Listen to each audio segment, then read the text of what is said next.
À 76 ans, Hubert Gillet, professeur au Muséum d'histoire naturelle de Paris, est l'un des derniers grands naturalistes du Sahara. En 1957, il part explorer le massif de l'Ennédi, au nord du Tchad. Durant plus de 10 ans, Hubert parcourt les montagnes à dos de chameau, à la recherche de plantes et d'animaux qui témoignent d'une époque où le Sahara n'était pas un désert. Aujourd'hui, il ne quitte que rarement sa vieille maison, retirée dans les bois. Il y vit avec son fidèle perroquet, Fofo, ses microscopes et ses souvenirs. Ces souvenirs dans lesquels, plus de 40 ans après, Hubert Gillet a accepté de se replonger. Quand je suis arrivé dans le massif de l'Ennédi, c'était sans doute la dernière terre inconnue du Sahara. Les nomades qui le fréquentaient en parlaient comme d'un lieu extraordinaire, avec une multitude de points d'eau et surtout une végétation exubérante, tropicale, une terre promise pour un botaniste. Ces forêts en plein désert, si elles existaient, pouvaient raconter l'histoire d'un monde disparu, le Sahara tel qu'il était il y a des milliers d'années. Je rêvais de découvrir ce paradis perdu, ce jardin d'Éden au milieu de l'enfer du désert. Sans l'extraordinaire savoir des nomades bidéyates, je n'aurais rien pu faire.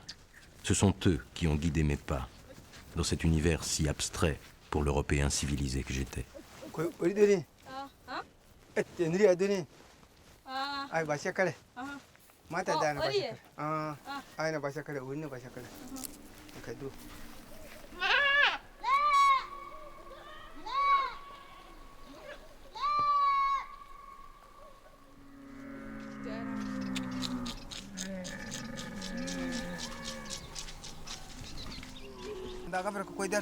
C'est la première fois qu'Ingaï emmène son petit-fils Abderrahim avec lui pour l'initier à la vie d'éleveur de chameaux.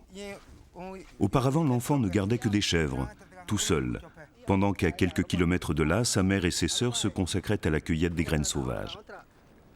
Désormais, il est assez grand pour voyager avec les hommes et les chameaux. Ingaï et Abderrahim viennent de passer 10 mois dans la grande plaine de la Mortcha. Nous sommes en juin, au cœur de la saison sèche. Voilà près d'1 an qu'il n'a pas plu. Les mares se sont évaporées, les pâturages de la plaine sont épuisés. Les bêtes ont soif. Il est temps pour Ingaï et ses chameaux de remonter vers le Sahara, vers le massif de l'Ennédi. Le massif est un véritable château d'eau. De grandes mares, appelées gueltas, subsistent à l'ombre des rochers. Elles permettront d'abreuver les chameaux jusqu'aux prochaines pluies, en juillet.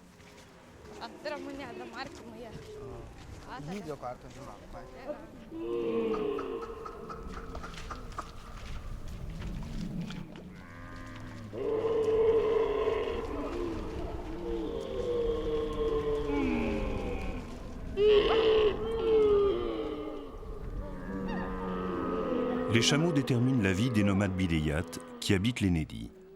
Pour leur trouver des pâturages et de l'eau, il faut sans cesse se déplacer. Les chameaux sont la seule richesse des nomades. La puissance d'un homme se mesure au nombre d'animaux qu'il possède. C'est pourquoi les bidéyates ne les abattent quasiment jamais. Les chameaux sont avant tout un objet d'échange, en particulier lors des mariages. Abderrahim aura besoin de beaucoup de chameaux pour épouser une belle fille, une fille de chef ou une fille de riche commerçant.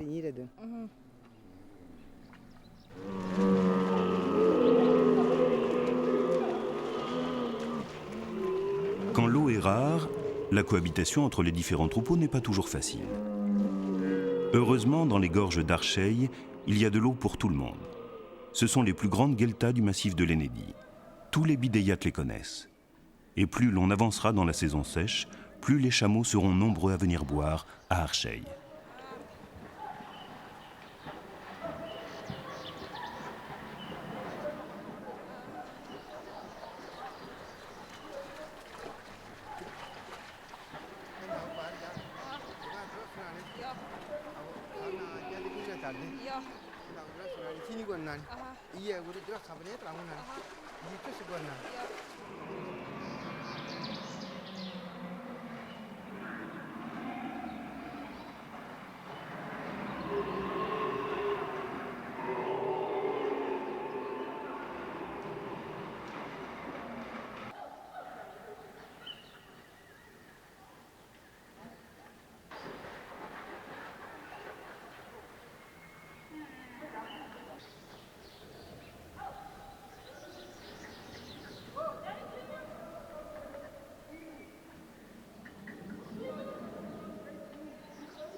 Il y a 4000 ans, les hommes de l'Ennédi ont laissé sur les rochers d'innombrables peintures, rouges et blanches.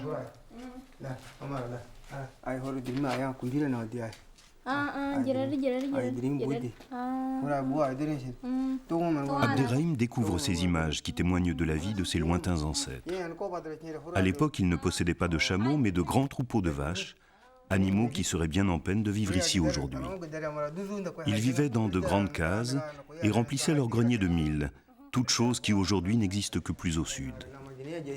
Puis, peu à peu, les pluies ont diminué, les rivières se sont asséchées, les arbres sont morts et le désert s'est installé. Les vaches ont disparu et le chameau est apparu. Il y a 2000 ans déjà, les hommes de l'Ennédi peignaient leurs grands chameaux blancs. Les personnages ont une tête ronde, peut-être parce qu'ils portent un turban. Les femmes semblent danser.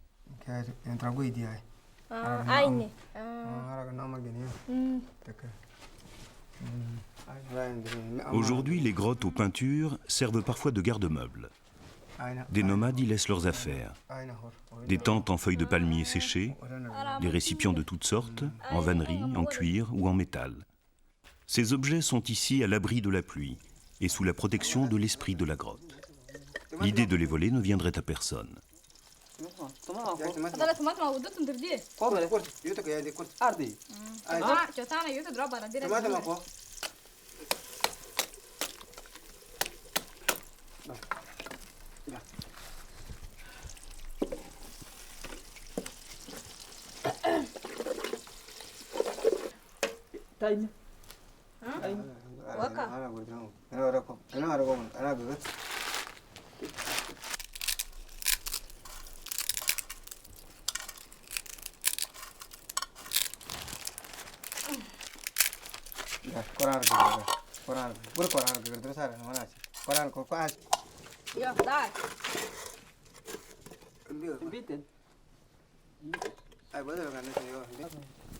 L'heure du déjeuner.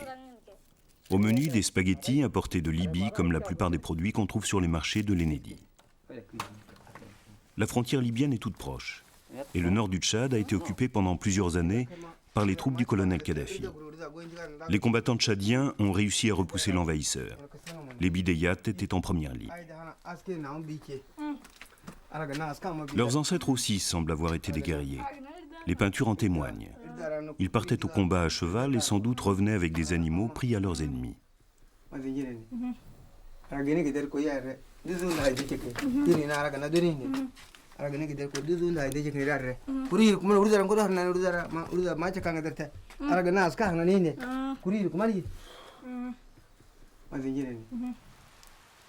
Juillet 1957.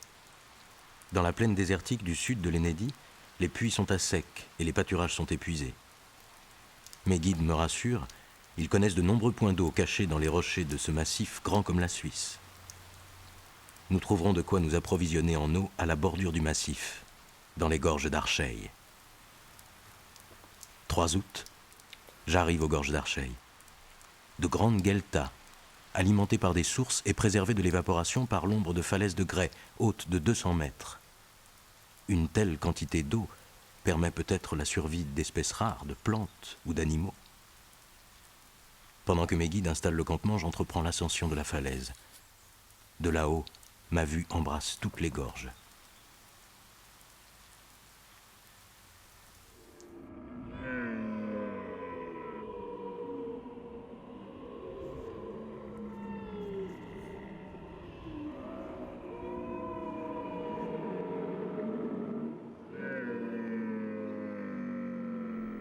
Soudain, je les vois, immobiles sur les rives de sable. Des crocodiles. Des crocodiles au Sahara, comment est-ce possible? Ils auraient subsisté, séparés du reste de leur espèce par des milliers de kilomètres et des milliers d'années. Les gorges d'Archeil sont sans doute leur dernier refuge et aussi leur prison.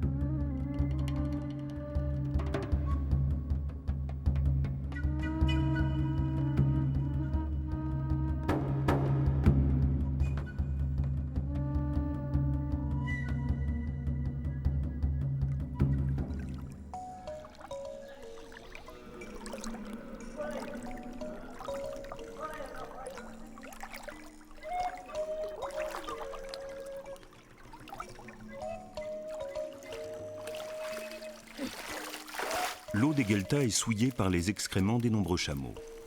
Pour trouver de l'eau potable, Abderrahim doit atteindre les sources qui se trouvent en amont.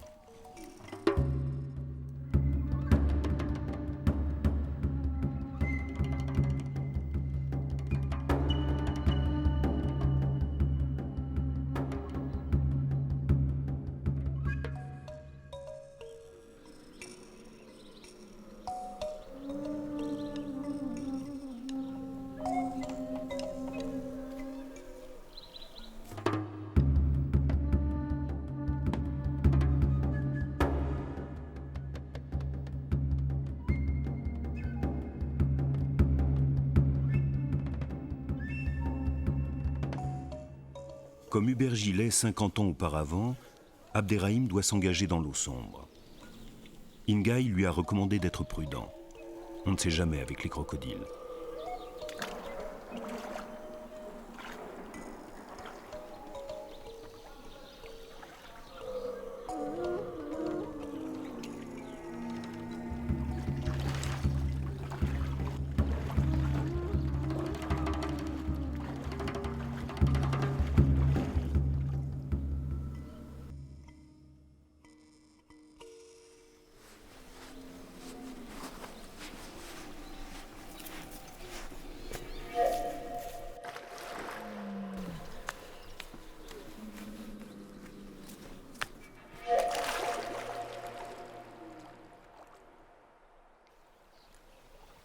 Le danger est passé.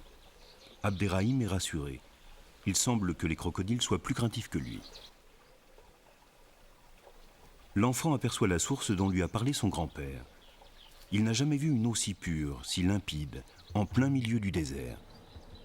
Après des mois dans la sécheresse de la plaine, un bain pour un nomade est un événement exceptionnel. Le thé de son grand-père peut attendre. Pour les bidéiates, la source est sacrée. Tout le monde n'a pas le droit d'y boire. Les femmes qui n'appartiennent pas au clan d'Archeil, en particulier, ne peuvent s'abreuver à la source que si elles y trouvent un bijou perdu.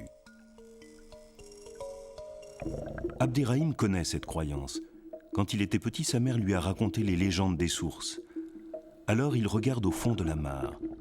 Pas de bijoux, mais des dizaines de petits poissons.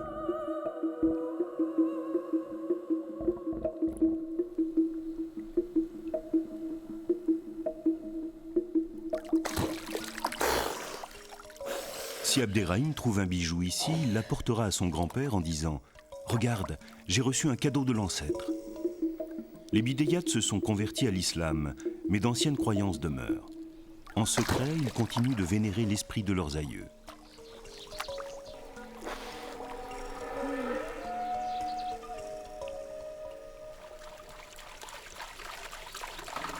Les crocodiles aussi sont entourés de respect. Les bidéiates les considèrent comme les gardiens des sources. Pas question d'en tuer un, sans quoi l'eau disparaîtrait.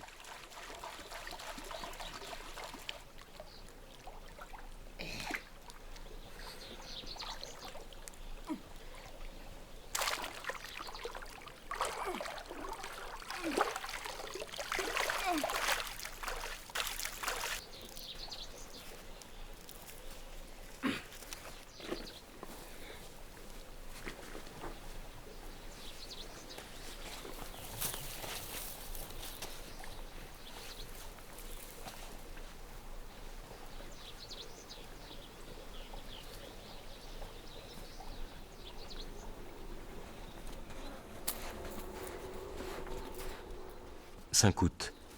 Je remarque les traces d'un petit crocodile sur le sable. Je les suis. Ces reptiles sont étrangement craintifs. Dès que je m'approche d'eux, ils plongent dans l'eau.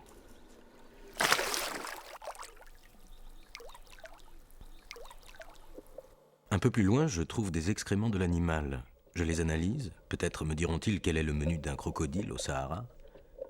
Je trouve des restes de poissons, de grenouilles et d'insectes aquatiques. Bref, ils mangent tout ce qu'il y a dans les gueltas. Mais leurs repas ressemblent plus à des rations de survie qu'à des festins. Parfois, il leur arrive même de se rabattre sur les crottes de chameaux qui flottent sur l'eau.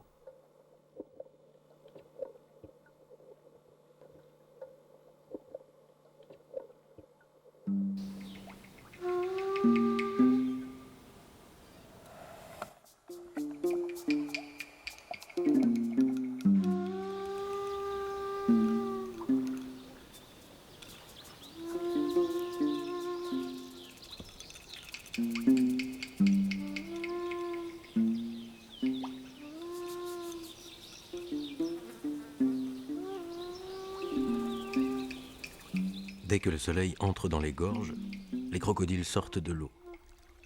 Mais les gorges ne sont illuminées que quelques heures par jour et les places sont chères.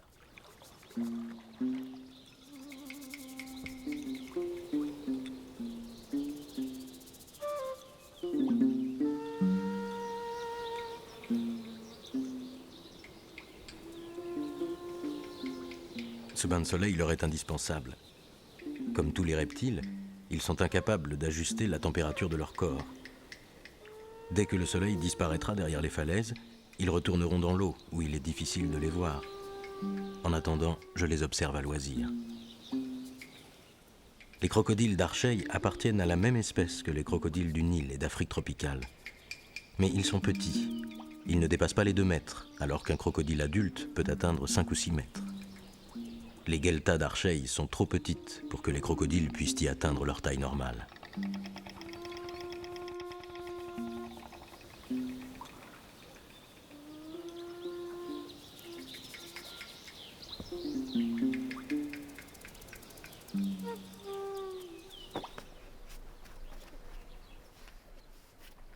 Mes guides racontent qu'en saison des pluies, les crues sont si violentes qu'elles peuvent emporter les crocodiles à plusieurs kilomètres. S'ils ne sont pas morts, ils doivent alors remonter le cours d'eau pour regagner les mares. Quant aux animaux plus petits, poissons et grenouilles, ils se retrouvent prisonniers de marmites minuscules. S'ils ont de la chance, l'eau y subsistera jusqu'à la prochaine saison des pluies.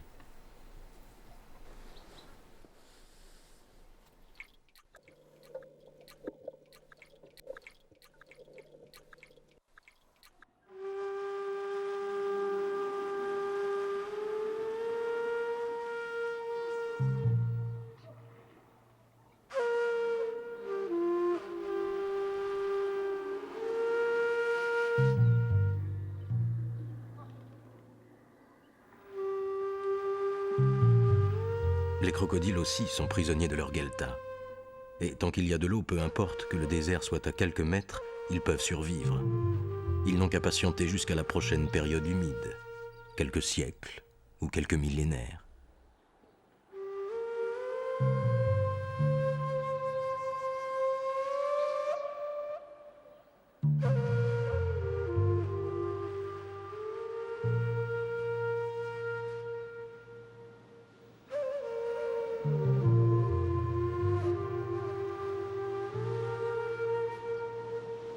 Le percnoptère d'Égypte est un vautour. Mais il n'a pas la tête déplumée des vautours. Il est beaucoup plus gracieux. Les jeunes ont un plumage noir. Ils deviennent de plus en plus blancs vieillissant. Les bidéiades disent qu'un oiseau particulièrement blanc est centenaire. C'est pourquoi on bénit les enfants en leur disant « Que Dieu te donne l'âge du vautour ».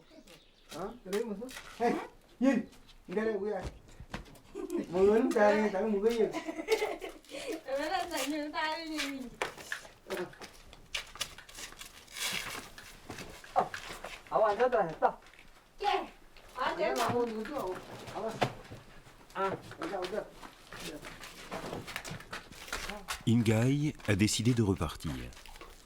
Il a promis à Abderrahim de l'amener dans une gorge merveilleuse où pousse une végétation exubérante. C'est l'un des secrets que le vieux chamelier doit transmettre à son petit-fils.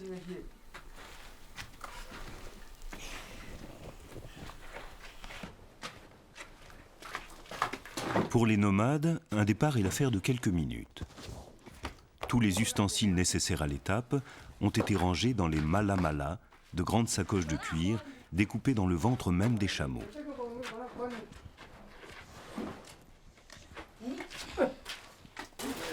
Autre accessoire inséparable des nomades, le bassour, la selle du chameau, taillée dans du bois d'acacia.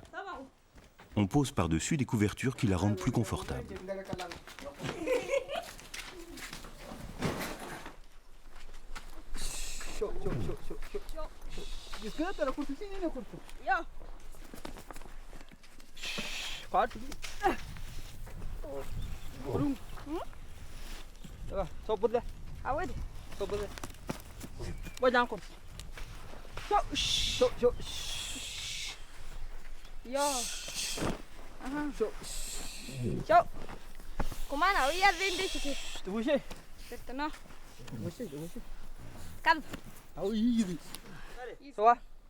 Cet août, les crocodiles m'ont mis sur la piste. Il doit exister quelque part dans l'Ennédi des vestiges des forêts qui couvraient jadis le Sahara. J'en parle avec mes guides. L'un d'eux dit connaître une montagne au sommet de laquelle se trouve une oasis paradisiaque. Je donne l'ordre du départ.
« 12 août. Après plusieurs jours de marche par une chaleur étouffante, je me demande si je ne rêve pas. Devant moi s'élève une arche monumentale, haute comme une tour de 30 étages. Mais ce ne sont pas les hommes qui ont construit cette cathédrale de pierre, c'est la nature. C'est peut-être la porte du jardin d'Éden que je cherche.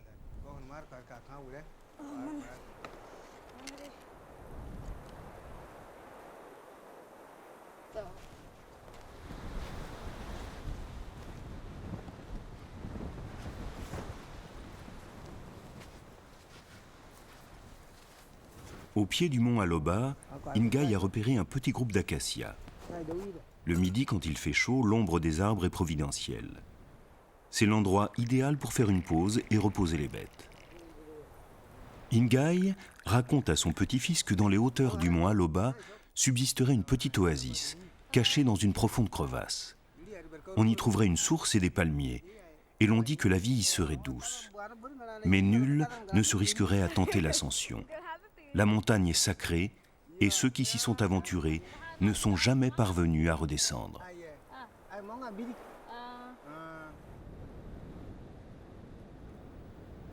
Les vautours sont là, planant le long des falaises vertigineuses. Voient-ils de là-haut la mystérieuse palmeraie? Légende ou réalité, il me faut absolument savoir ce qu'il en est. Et pour cela, je dois tenter l'ascension. Après n'avoir cessé ces derniers jours de jeter des regards d'envie sur le mont Aloba, je décide de passer à l'action. Je tente de monter, mais j'ai à peine dépassé la mi-hauteur que je me trouve face à une muraille verticale, infranchissable. Je dois battre en retraite. Mais je ne renonce pas. Je prendrai le temps qu'il faudra. Après plusieurs jours passés à chercher une voie au milieu de la paroi de 400 mètres de haut, je m'apprête à renoncer définitivement à la découverte de l'oasis inaccessible. Soudain, je repère une longue gouttière qui se dirige vers le sommet. J'installe aussitôt mon campement au pied de la falaise. Le lendemain, plus rien ne m'arrête, et je prends enfin pied sur le plateau qui couronne le mont Aloba. Religieusement, je foule ce sol, que je suis peut-être le premier à fouler. Je cherche en vain la palmeraie. Il faut se rendre à l'évidence, le mont Aloba est le royaume des rochers et des parois absolues. Il n'y a pas de place pour les sources, les vallées enchanteresses, les palmiers. Le sommet est invisible, noyé dans une nappe de brouillard. Je me sens loin du Sahara.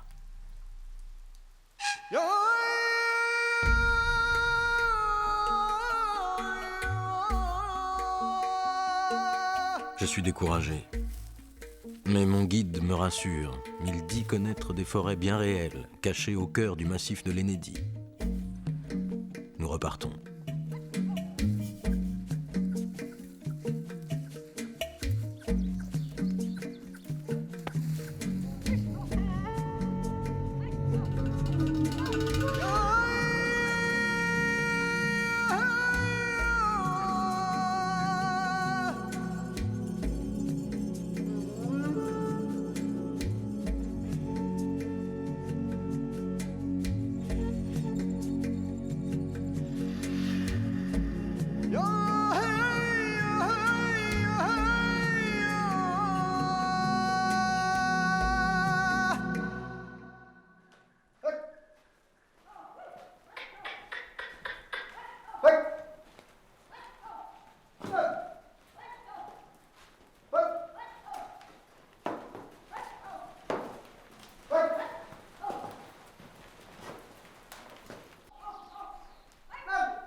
La caravane d'Ingaï poursuit maintenant sa marche sur les étranges pistes que l'érosion a creusées dans les murailles de grès.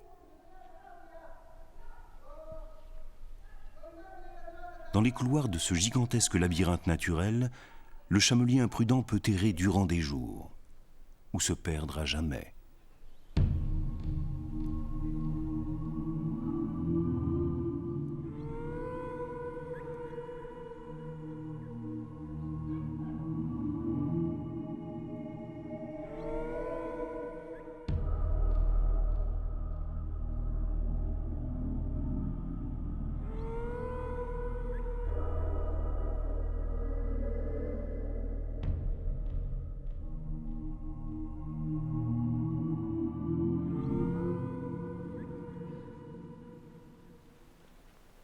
Ingaï a prévenu Abderrahim.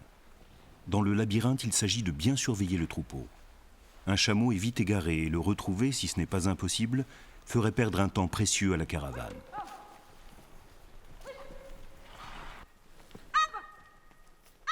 Soudain, Abderrahim s'aperçoit qu'il manque un jeune chameau. Il a dû rester en arrière. Ingaï est furieux. Ce n'est vraiment pas le moment de perdre un chameau.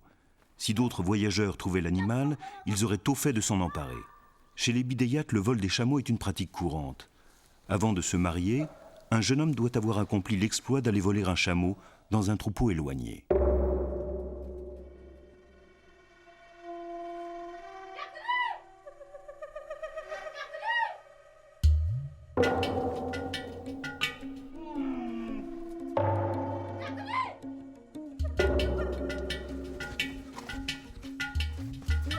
«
17 août. Mon guide ne m'a pas menti. J'arrive en vue d'une immense tache de végétation, la gorge de Bashikele. Elle semble abriter une véritable forêt. Je sens que je touche au but. Ce paradis végétal que je cherche, c'est peut-être ici que je vais le trouver.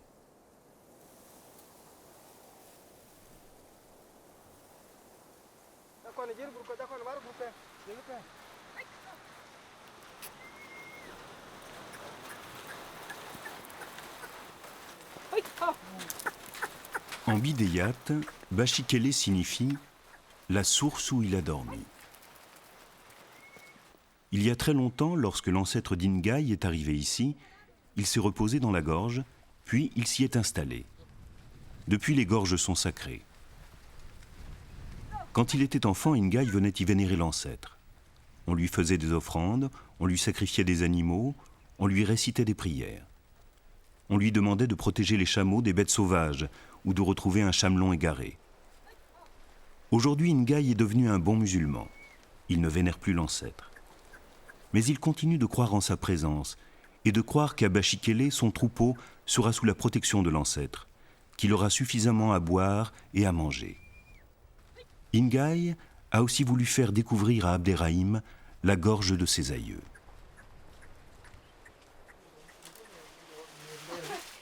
À l'entrée de la gorge pousse une véritable jungle de palmiers doum. Abderrahim n'a jamais vu autant d'arbres. Le palmier doum se rencontre habituellement dans la savane, à plusieurs centaines de kilomètres vers le sud. Lorsqu'il est présent, cela signifie qu'on n'est plus au Sahara, qu'il y a de l'eau.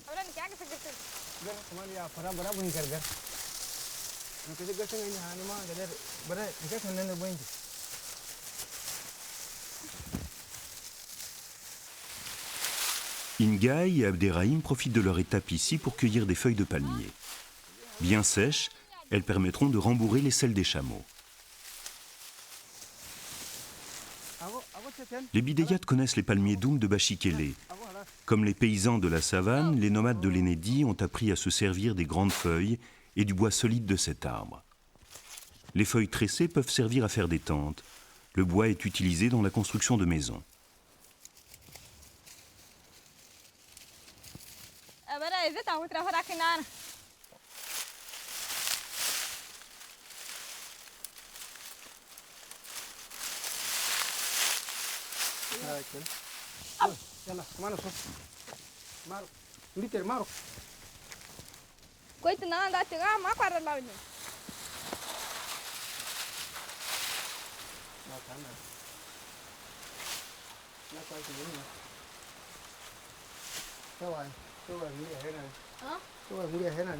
Contrairement au palmier du désert, le palmier doum ne donne pas de dattes mais de grosses noix.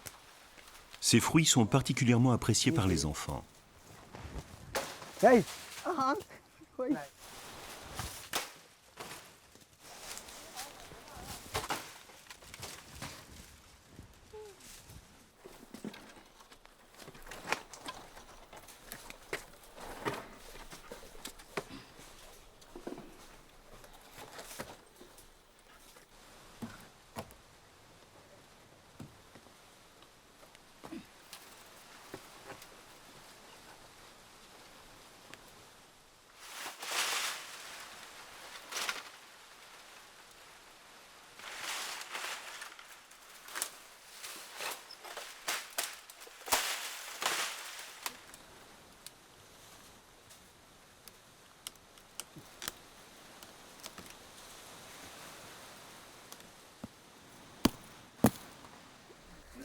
Ingaï et Abderrahim remontent maintenant les gorges en suivant un cours d'eau qui serpente sur plus d'1 kilomètre.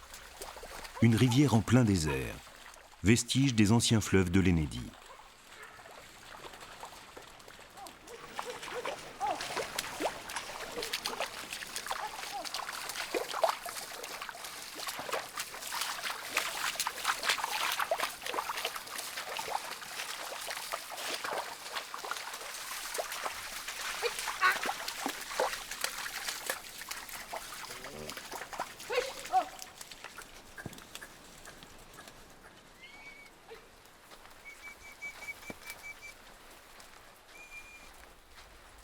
Au bord de l'eau, je découvre des arbres que je n'ai jamais vus auparavant au Sahara.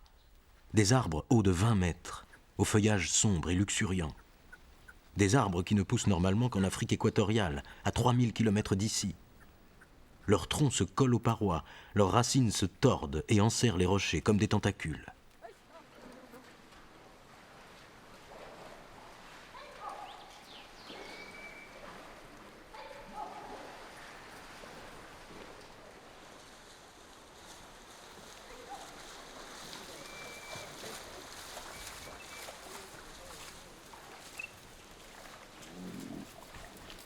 Au fond des gorges, l'eau empêche la caravane d'aller plus loin.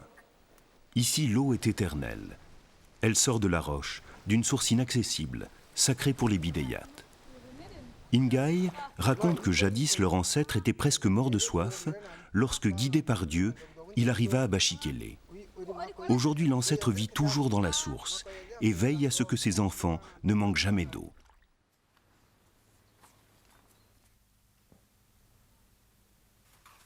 La végétation de Bachikélé est peut-être la découverte la plus extraordinaire de ma vie. Comme les crocodiles, les grands arbres et les roseaux sont des survivants d'une autre époque, séparés de leurs congénères depuis plusieurs milliers d'années. Quelle découverte! Je n'avais pas avec moi de livre pour identifier ces espèces, mais j'ai prélevé des feuilles et des graines, et je les ai reconnues. Il y avait là le Rovolfia, un arbre que j'avais déjà vu au Cameroun. Là-bas, les mêmes racines baignaient dans des rivières infestées de crocodiles. Les mêmes branches étaient couvertes de perroquets multicolores. Voilà à quoi ressemblait le Sahara il y a 10 000 ans. J'étais fou de joie. J'avais le sentiment d'être embarqué dans une machine à remonter le temps. Surexcité, je passais mes journées à remplir mes herbiers pour pouvoir rapporter en France les preuves de ce que j'avais vu, et montrer à tous et à moi-même que je n'avais pas rêvé.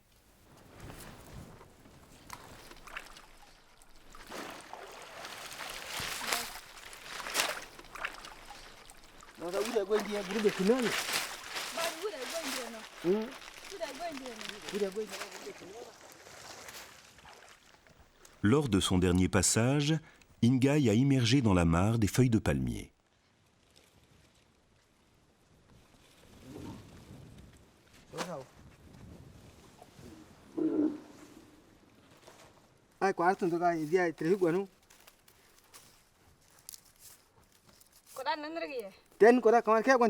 À la limite du pourrissement, les fibres de la palme sont prêtes à être travaillées.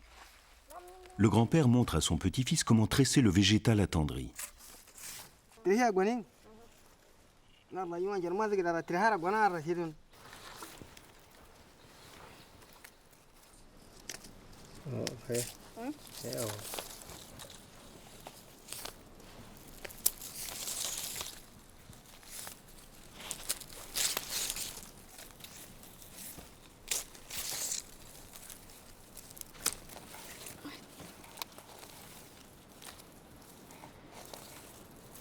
Karen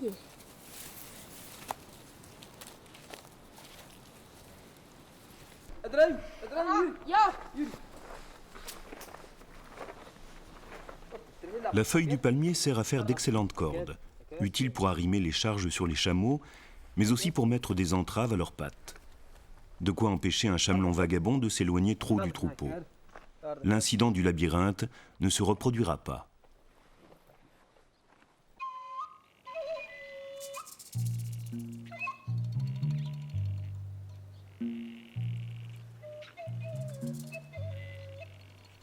Autre découverte, l'eau et les arbres attirent dans les gorges des oiseaux inattendus.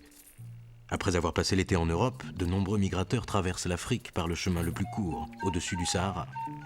S'ils ne meurent pas d'épuisement, ils peuvent faire étape à Bachikele. Tous les jours, j'observe un héron garde-bœuf qui se trouve si bien ici qu'il semble s'y être installé à demeure.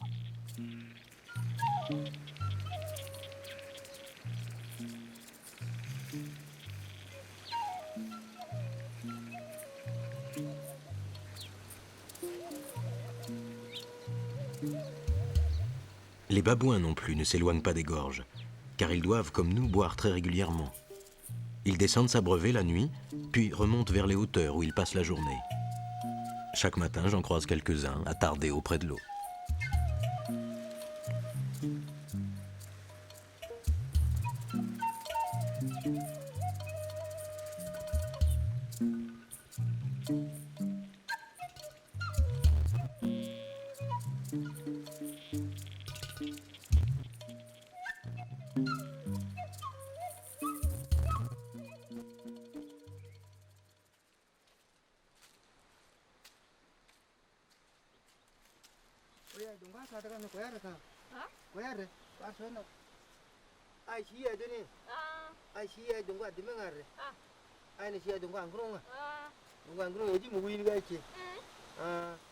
Ingaï montre à Abderrahim les empreintes laissées par les babouins venus s'abreuver.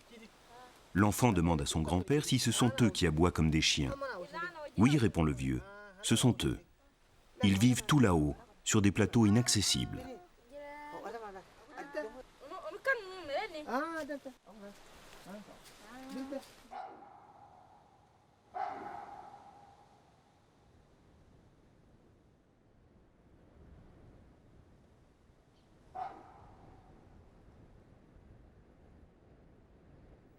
Les bidéiates considèrent les babouins comme leurs parents et s'interdisent de les manger. Ingaï raconte à son petit-fils la légende des singes. Un jour, des villageois commirent un meurtre. Craignant qu'un parent de la victime ne cherche à se venger, ils s'enfuirent dans la montagne. Pour les punir de leur crime et de leur lâcheté, Dieu les défigura. C'est ainsi que les singes ont été créés. Maudits pour l'éternité, ils sont restés dans la montagne. Ingaï met en garde Abderrahim. Il est dangereux de s'aventurer sur le territoire des hommes maudits. Dans leur montagne, ceux-ci sont capables d'attaquer le visiteur imprudent.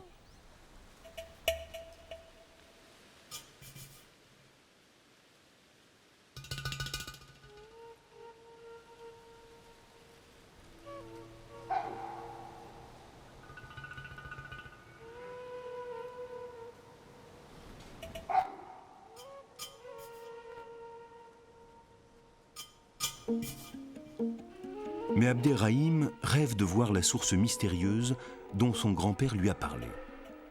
Pour cela, il lui faut atteindre le sommet des gorges, le bastion des singes, 200 mètres plus haut.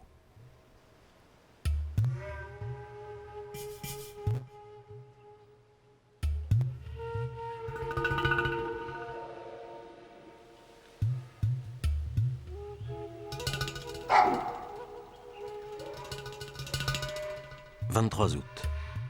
Aujourd'hui, monté sur le plateau de Bachikele pour tenter de trouver la source du cours d'eau. Une bande de singes m'accompagne. Ils sont intrigués, fascinés par l'étrange bipède que je suis. Ils m'approchent, me dévisagent, m'escortent, avec des gestes du plus haut comique. Ils ne se sentent nulle part ailleurs plus à l'aise que le long des falaises abruptes. Ils tirent parti de la moindre aspérité et sont passés maîtres dans l'art de l'escalade.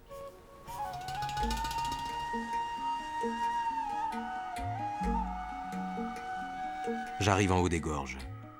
Nulle part ailleurs, l'érosion n'a travaillé le grès avec autant d'intensité. Ce ne sont qu'aiguilles, pitons, créneaux, effondrements, le tout s'entremêlant dans un chaos indescriptible.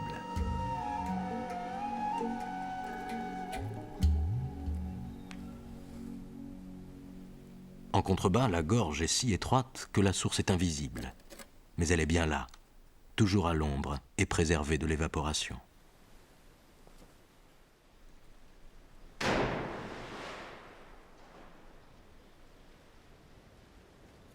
Les singes, gardiens de la source, n'ont pas l'habitude de voir des hommes dans leur domaine. Mais Abderrahim ne les remarque même plus. Il aimerait toucher l'eau de la source sacrée, la source qui a permis à son ancêtre de prendre possession de ce pays. Mais les parois sont trop abruptes. La montagne tient à jamais ses lieux à l'écart des vivants. L'enfant ne peut aller plus loin. Un curieux rocher à tête de singe semble être le cerbère de ce passage, infranchissable.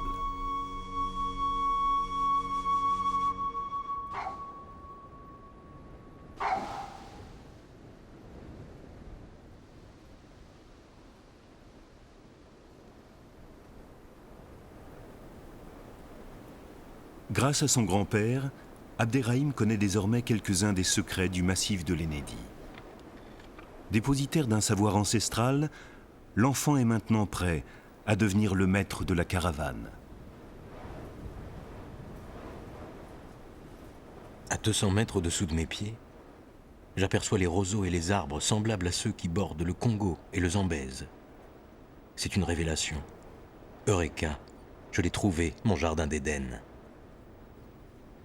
J'avais consacré 10 ans de ma vie à explorer l'Ennédi. Au bout de ces 10 années bien remplies, j'avais le sentiment d'avoir trouvé mon Graal. Le Graal que tout homme cherche durant son bref passage sur Terre. Ma quête était accomplie. Je rapportais des notes, des photographies, des herbiers et des souvenirs. Il n'est pas impossible qu'un jour les crocodiles d'Archeil et les arbres de Bachikele viennent à disparaître. J'espère que mon travail n'aura pas été inutile et que, quoi qu'il arrive, les bibliothèques garderont le souvenir de ce paradis que j'ai eu la chance d'entrevoir de mon vivant.